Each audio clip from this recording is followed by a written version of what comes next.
மாநகராட்சியின் புதிய மேயராக 29வது வார்டு கவுன்சிலர் ரங்கநாயகி ஏகமனதாக தேர்வு செய்யப்பட்டார். கோவையின் 7வது மேயராகவும் 2வது பெண் மேயராகவும் ரங்கநாயகி பொறுப்பேற்றார். முன்னதாக கோவை மேயராக இருந்த கல்பனா அண்மையில் தனது பதவியை ராஜினாமா செய்திருந்தார். இதையடுத்து இன்று மறைமுக தேர்தல் நடைபெற்றது. இந்த தேர்தலில் வேறு யாரும் போட்டியிடாத நிலையில் திமுக கவுன்சிலரான ரங்கநாயகி போட்டியின்றி தேர்வு செய்யப்பட்டார். பரபரப்புக்கு பஞ்சமில்லாமல் நடைபெற்று முடிந்த இந்த தேர்தலில் ரங்கநாயகி ஏகமனதாக தேர்வு செய்யப்பட்டதை கோவை மாநகராட்சி ஆணையர் சிவகுரு பிரபாகரன் அறிவித்தார். மேலும் புதிய மேயராக தேர்வு செய்யப்பட்டதற்கான சான்றிதழையும் ரங்கநாயகிக்கு வழங்கினார். மேயர் தேர்தலில் திமுக கவுன்சிலர் ரங்கநாயகி வெற்றி பெற்ற நிலையில் அமைச்சர் KN நேரு மற்றும் அமைச்சர் முத்துசாமி ஆகியோர் வாழ்த்து தெரிவித்தனர்.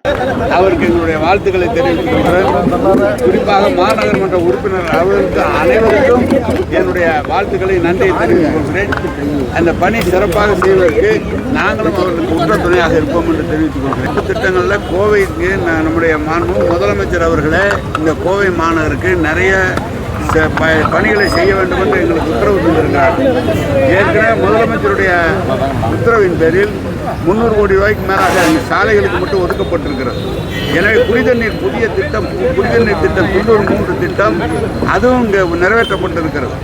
24 மணி நேரம் 60 வார்டுகளிலும் குடிநீர் 24 மணி நேரம் கொடுப்பதற்குரிய பணி புதிய மேல்நிலை நீர்த்தேக்க தொட்டி கட்டப்பட்டிருக்கிறது. 3 இடங்களிலே கட்டப்பட்டுக் கொண்டிருக்கிறது. எனவே கோவை மாநகருக்கு அடிப்படை தேவைகளை செய்வது முதலமைச்சர் அவர்கள் எங்களுக்கு நிறைய உத்தரவு தந்திருக்கிறார்கள். நிச்சயமாக நிறைவேற்றுவோம்.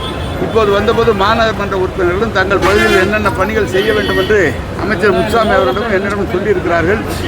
முதலமைச்சருடைய உத்தரவு கேட்டு அதையும் நிறைவேற்றுவதற்கு நாங்கள் பார்க்கிறோம். ஏற்கனவே முதலமைச்சர் கடிதம் எழுதியிருக்கிறார். சிறுபான்மை அணியில் இன்னும் கொஞ்சம் ஏற்றினா அப்போ தான் குடிநீர் வருடம் முழுவதும் நமக்கு கொடுக்கணும்னு.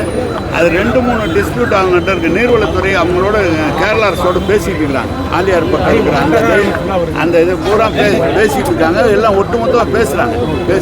அவங்க பகுதியில் இந்த வேலைகளை நிறைவேற்ற வேண்டும் என்று சொன்னாங்க. மக்களுடைய தேவையை உடனடியாக நிறைவேற்ற இதெல்லாம் ஏங்க அதெல்லாம் பேசுறாங்க. இல்லை நீங்கள் ஒரே நிமிஷங்க.